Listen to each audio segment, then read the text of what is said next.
Calvatone, northern Italy. This is the site of the old Roman village of Bedriacum. Hi, I'm Adam Morand. In 69 AD, two separate battles would take place here at Bedriacum between three men fighting to become Emperor of Rome. The empire was once again in a state of civil war in the latest round of internal conflict. For roughly the last 150 years or so, Rome has been stricken with relatively constant infighting and struggle that would bring the final collapse of the old republic and bring rise to an empire. Now, you'll get to witness the various battles and conflicts that took place in the waning days of the Republic and during the turmoil of the first imperial dynastic transition in the year of the four emperors. See the vast numbers of soldiers, their formations, and the context and history of the engagements. Now, on Decisive Era.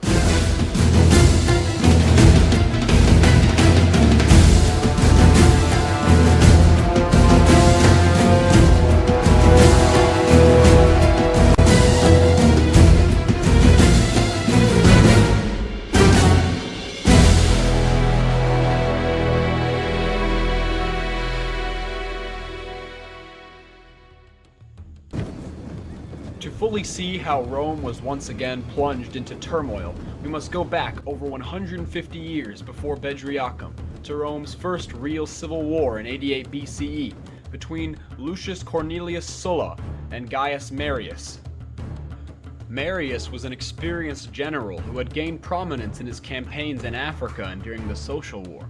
He was also famous for his military reforms that allowed non-property owning Romans to join the military, allowing it to become a career rather than a duty.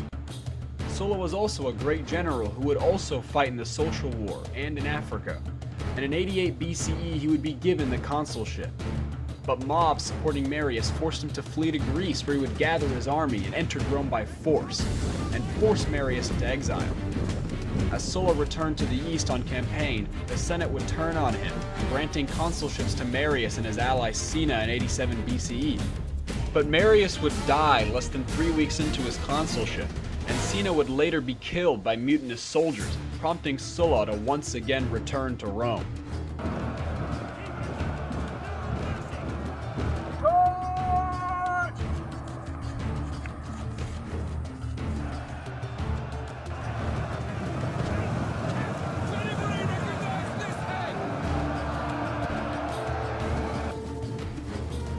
In 83 BCE, Sulla would once again march on Rome, defeating Marius the Younger and the rest of his supporters by 80 BCE. He'd be reinstated as dictator of Rome and execute most of his enemies, but his reign would be short-lived, as he would resign the following year. After Sulla's resignation from the dictatorship, the Roman Republic would seemingly be spared for the time being. Over a decade later, the Republic would avoid another potential disaster in 63 BCE, as Cicero would foil the Catiline conspiracy, resulting in the execution of most of the conspirators. For the time being, it seemed the Roman Republic would be spared, but another conflict was already brewing.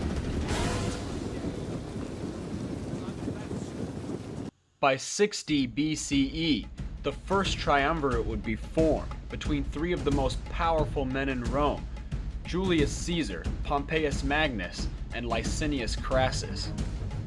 The three would use their power and influence to circumvent various constitutional and senatorial obstacles. Crassus was the richest man in Rome, who would also gain military prominence in his victory against Spartacus. Pompey was considered to be the greatest general in Rome at the time for his various victories in Iberia and in the east against Mithridates and the Cilician pirates. Caesar, on the other hand, was a young and rising commander. He would be given command in Gaul, where he'd fight for many years, defeating various tribes and bringing Roman rule. Disaster would strike the first triumvirate, as Caesar's daughter Julia, who was married to Pompey, would die in 54 BCE. Even worse, Crassus would be decisively defeated by the Parthians at Carrhae in 53 BCE, resulting in his death.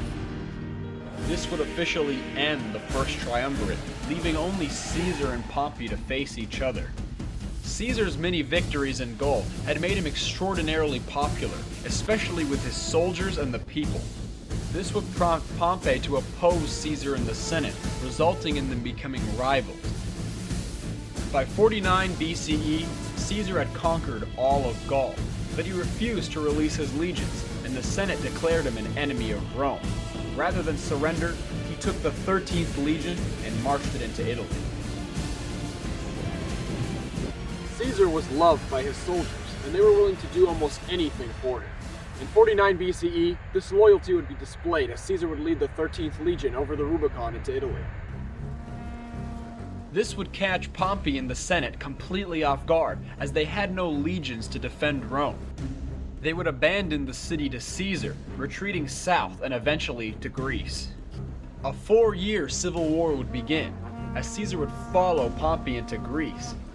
Pompey would initially seem to have the upper hand once he had gathered his legions. But in 48 BCE, they would meet at Pharsalus. Both Caesar and Pompey would bring roughly 8 legions to bear against one another. But Caesar's legions were severely under strength, and he only had 22,000 men and 1,000 cavalry.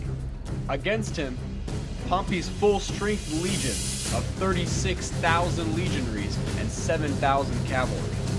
Pompey would organize his legions in a traditional triple-line Roman formation, but Caesar would have to stretch his men thin in order to match the full length of Pompey's army. He'd also create a 4th line in hopes of countering Pompey's overwhelming cavalry number. There was a large distance between the two armies, and Pompey would hold his position, ordering his men not to advance.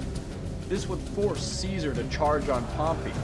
As the battle would begin, Pompey's overwhelming cavalry numbers would push back Caesar's cavalry. But then, Caesar's 4th line would hold the cavalry at bay, and in fact force them to rout. Caesar's remaining cavalry would flank around Pompey's army, and his battle-hardened veterans would break Pompey's left wing, which would flee the battle, causing mass panic. Caesar would win a great victory and take very few casualties. Caesar would pursue Pompey to Egypt, but when he got there, he would find that he was already dead.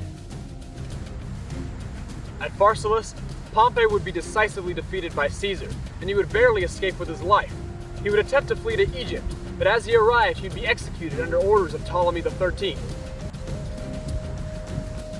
To Ptolemy's surprise, this would deeply anger Caesar, and in fact, he would aid the Queen Cleopatra in her civil war against him. After his stay in Egypt, Caesar would continue his campaigns against the remaining Pompeians, defeating Scipio at the Battle of Thapsus in North Africa in 46 BCE. Caesar would become dictator for life, but he was extremely lenient to most of his enemies. However, this may have resulted in his downfall, as in 44 BCE, he would be assassinated, and one of the conspirators would be his forgiven friend, Brutus. The conspirators, led by Brutus and Cassius, had hoped to liberate the Republic, but to their surprise, they had only enraged the people, as well as Caesar's adopted son and heir, Octavian, and his friend and general, Mark Antony. Brutus and Cassius would flee to the east, but they would be given time, as initially, Mark Antony and Octavian would turn against one another. However, the two would reunite along with Lepidus to form the Second Triumvirate, as reports of Brutus and Cassius's growing number of legions came in. In 42 BCE, the triumvirs under Octavian and Mark Antony would face off against the liberators led by Brutus and Cassius at the Battle of Philippi. As many as 200,000 men would fight to decide the final fate of the old Roman Republic. The two massive armies would collide. Antony would face off against Cassius, and Octavian would face off against Brutus. Octavian's legions would be pushed back by Brutus, but on the other side, Antony would push back Cassius. And upon hearing a false report that Brutus had been defeated, Cassius would commit suicide. Brutus was able to rally Cassius's legions before chaos could ensue, and an orderly retreat was maintained. On October 23rd, the two armies would once again face off against each other. Brutus's attack was repulsed, resulting in a terrible slaughter. Thousands would die, and most of his men would rout in confusion. As Octavian and Antony's forces neared Brutus's camp, he would retreat with his remaining legions to nearby hills, but after realizing that victory was impossible, he would commit suicide. The liberators had been decisively defeated at Philippi, with the remaining republicans being relegated to Sicily and the surrounding water. The last remaining republicans, led by Sextus Pompeius, the son of Pompey, would be defeated by 36 BCE, as Lepidus and Octavian would lead their forces into Sicily. The following year, Sextus would be captured and executed, officially ending Republican resistance. The new triumvirate would now control Rome, but the peace would not last long, as Lepidus would be pushed out of the alliance, and Octavian and Antony would renew their former conflict. With Mark Antony in the east and Octavian in the west, the last civil war of the Roman Republic would begin in 32 BCE. Octavian had been looking for an excuse to declare war on Antony, and would use Antony's affair with Cleopatra to fuel a propaganda campaign against him. Along with this, Octavian would illegally seize Antony's will, reading it to the Senate and accusing him of anti-Roman sentiment. Octavian urged the Senate to declare war on Cleopatra, as he knew Antony would come to her aid. When he did, the Senate stripped Antony of all of his power and labeled him a traitor to Rome. Both Octavian and Antony would raise their legions, each mustering over 200,000 men. In 31 BCE, Octavian and Antony would meet at Actium in a massive naval battle. Over 700 ships would be involved, and Antony would personally lead his fleet into battle. However, he would be defeated by Octavian's forces and forced to retreat. Antony would retreat to North Africa, leaving a majority of his legions stuck in Greece without supplies, where they would surrender soon after. The legions Antony hoped to raise in North Africa had switched sides and joined Octavian, forcing him to retreat to Egypt. Antony would gather his last remaining 30,000 men and attempt to defeat the traitors, but his army was destroyed, and he was forced once again to retreat to Egypt before Octavian arrived to besiege Alexandria. Realizing the situation was hopeless, Antony would commit suicide in August of 30 BCE. Not soon after, Cleopatra would also commit suicide after a failed attempt to surrender. After Actium and the suicide of Antony and Cleopatra, there was no one left to stand in Octavian's way. He became master of Rome and proclaimed Augustus, and he became the first emperor of the new Roman Empire. As the sole ruler of Rome, Augustus would transform the old republic into the Roman Empire by 27 BCE. At long last, relative peace and stability were brought to Rome, but this would not last long, as Augustus's heirs were not as capable as he was at managing the empire. Tiberius would be unpopular with the Senate, and his heir, Caligula, would go mad and be assassinated. After that, Claudius would be murdered by poison in October of 54 AD, potentially by his wife, Agrippina.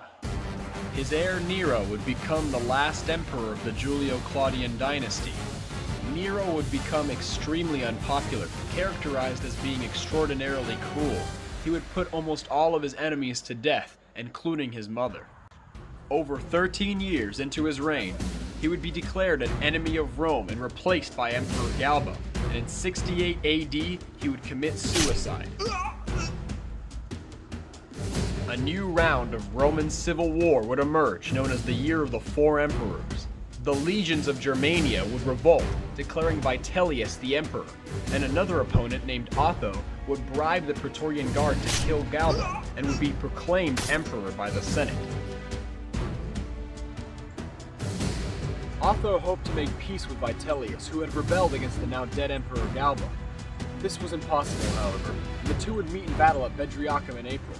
Otho would be defeated, either dying in battle or committing suicide.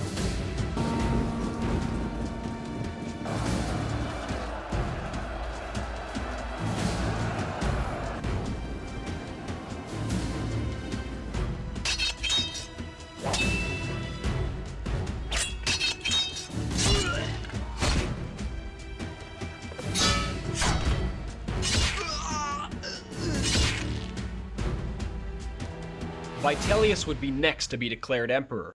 However, he proved to be extremely violent, killing large numbers of his enemies and rivals as Rome fell into massive debt. However, the civil war would continue as the legions of the eastern provinces who had been fighting in Judea declared Vespasian emperor. Vitellius had made many enemies, and Vespasian was also able to turn the Danube legions to his side. In October of 69 AD, Vespasian's forces would defeat Vitellius, ironically at Bedriacum, the same place he had previously defeated Otho. By the end of the year, Vespasian's forces assaulted Rome, catching Vitellius as they tried to escape and executing him.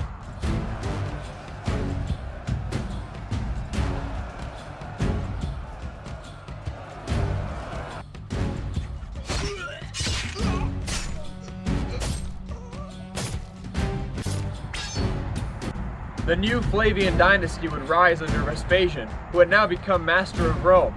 The year of the four emperors was finally over, and for the time being the civil wars that had ravaged Rome for over a century had come to a close.